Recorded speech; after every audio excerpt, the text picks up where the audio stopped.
네, 지금은 이 모습과는 좀 다를 텐데요. 3차 발사를 앞두고 있는 한국형 발사체 누리호가 발사대로 이동을 해서 우뚝 세워졌습니다. 네, 기체 점검 등 발사 준비 작업이 한창인 나로 우주센터 연결해 보겠습니다. 나현호 기자.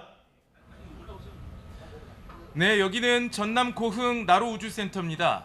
우리가 만든 인공위성을 우리 발사체에 실어서 우주로 쏘아 올리는 누리호 3차 발사를 하루 남겨두고 있습니다. 최종 점검을 마친 발사체가 오늘 오전 조립동에서 발사대를 향해 이동했는데요. 지금은 발사체를 지구 550km 궤도로 보내기 위해서 우주를 향해 수직으로 세워진 상태입니다. 이번에는 처음으로 실용위성도 탑재했고 민간 기업이 주도적으로 발사에 참여하고 있는데요. 한국항공우주연구원 이호성 박사와 함께 자세한 이야기 나눠보도록 하겠습니다. 박사님 어서 오십시오. 네, 안녕하세요. 네, 오늘 누리호 발사체를 발사대로 옮겨서 기립까지 모두 마친 상태이지 않습니까? 지금까지 상황으로 봤을 때 이 발사 준비가 순조롭게 진행되고 있다고 봐야겠죠? 예, 그렇습니다. 저희가 아침부터 준비를 해서 오전에는 주로 이제 전기적인 연결, 그 다음에 오후에는 이제 유공합 시스템 이러한 것들을 지금 하고 있는데요. 지금 계속 그 유공합 시스템은 좀 복잡하기 때문에 지금 시간이 좀 오래 걸립니다. 그래서 아까 한 2시부터 지금까지 계속 하고 있는데 중간에 한번 비가 와서 저희가 이제 여기 있을 때는 그냥 소나기가 지나가는구나 그랬는데 위에서는 좀 더 많이 온 것 같습니다. 그래서 작업대에서 그 높은 데서 작업을 해야 되기 때문에 약간 좀 지체가 좀 됐습니다. 근데 그 이후에는 지금 다시 또 날씨가 아주 좋아졌고요. 지금은 아주 문제 없이 순조롭게 진행이 되고 있습니다. 네, 마지막까지 긴장을 정말 늦출 수 없을 것 같습니다. 이 오늘 아침에 누리호 발사체를 발사대로 옮기는 작업이 이루어졌는데요. 1.8km 거리를 이동하는데 무려 1시간 30분이 걸렸습니다. 이렇게 오래 걸리는 이유가 뭡니까?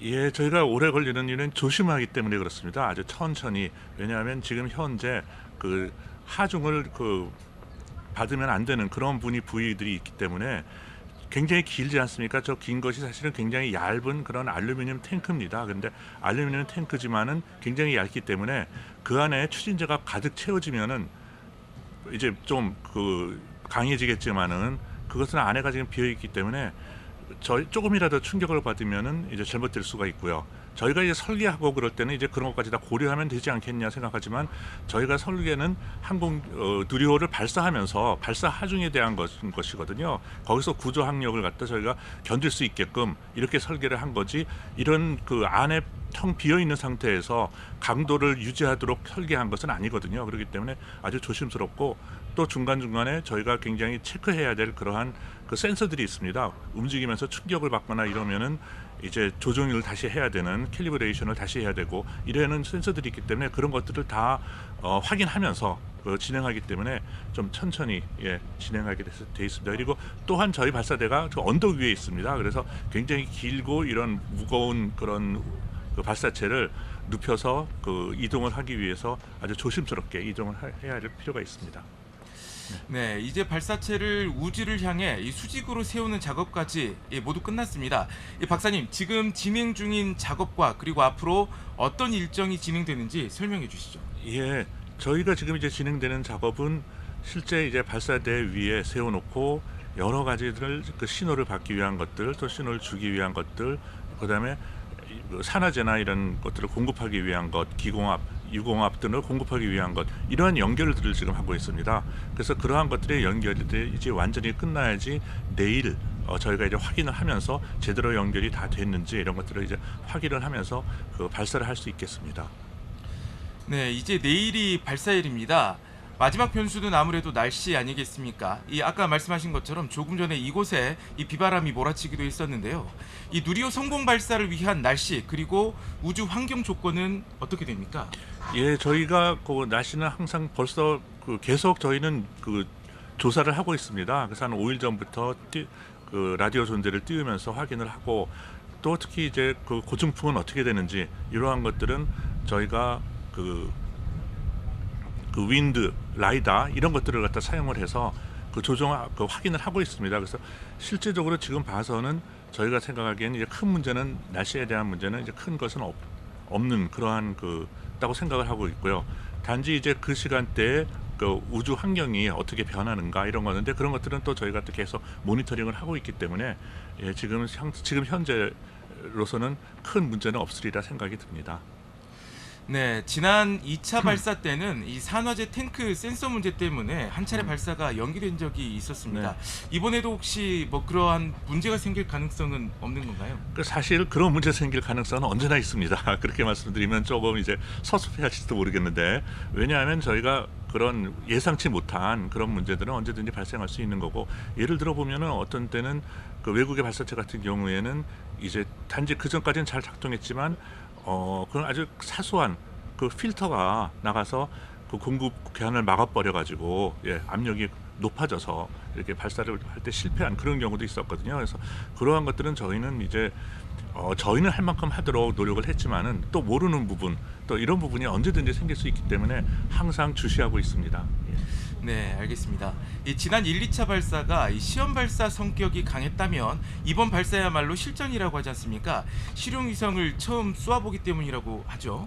예, 그래서 지난번에는 저희가 검증 위성이라고 해서 실제 우리가 그 700km라는 그 고도에 갖다 놓을 수 있는지 위성을 갖다 놓을 수 있는지 이제 확인하기 위한 그러한 것이었고요. 이번에는 실제로 우리가 활용하기 위한 그러한 그 위성을 그래서 저희가 이제 실용 위성입니다. 그래서 실제적으로 활용하는 위성을 탑재를 했기 때문에 지난번과는 좀 큰 차이가 있다고 생각이 듭니다. 네, 이번 누리호 3차 발사가 우리나라 발사체로 우리나라 위성을 쏜다는데 의미가 있다고 하지 않습니까? 이 누리호 1등석 승객, 그러니까 주 탑재 위성이 차세대 소형 위성 2호인데요.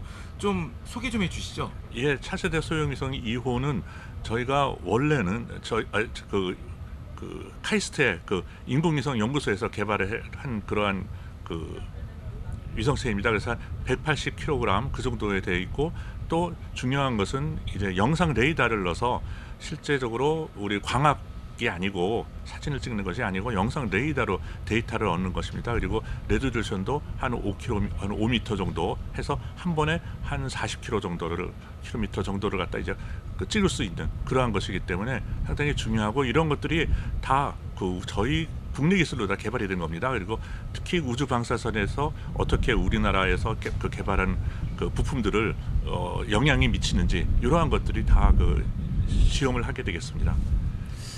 네, 차세대 소형 위성뿐만 아니라 이번 발사체에는 이 작게는 4kg에서 그리고 많게는 10kg까지 하는 큐브 위성도 함께 탑재되는데요.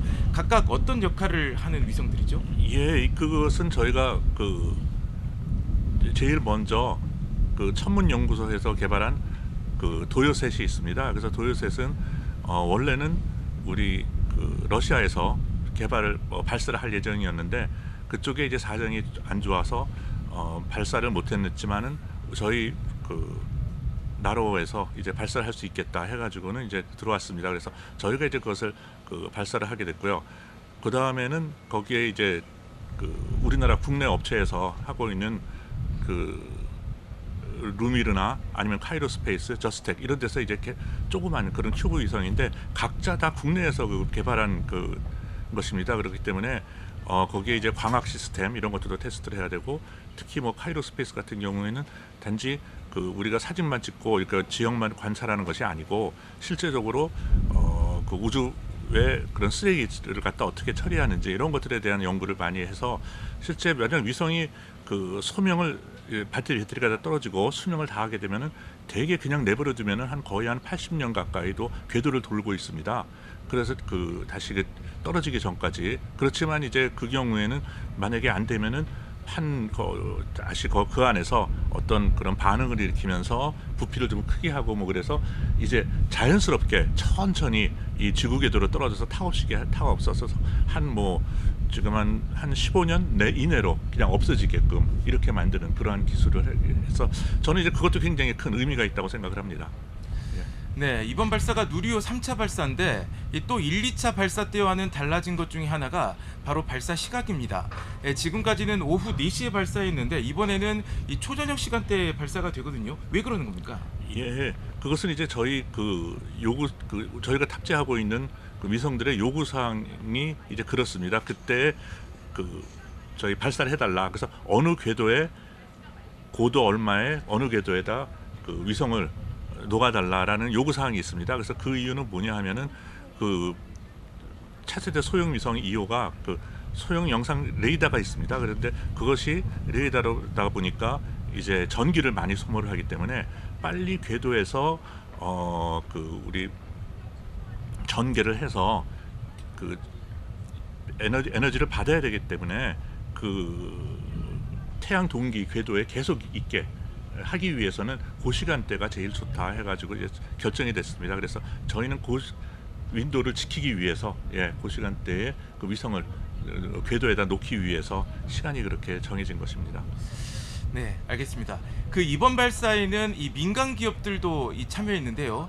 이 박사님, 이번에 이 발사를 두고 이 한국판 스페이스 X로 가는 길목이라는 표현을 많이 씁니다. 이번 발사가 성공을 한다면 어떤 효과가 있을까요?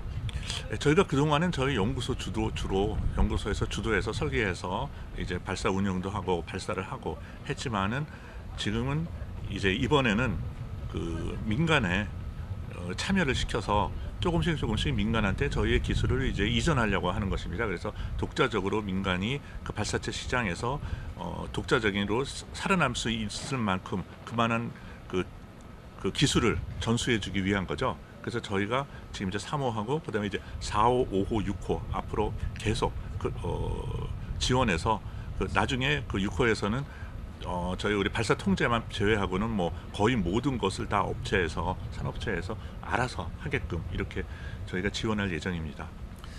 네, 박사님 말씀은 여기까지 듣도록 하겠습니다. 우리나라 기술로 만든 발사체와 인공위성을 우주로 쏘아 올리는 역사적인 순간을 하루 남겨두고 있습니다. 그동안의 노력이 결실을 맺기를 기원해 봅니다.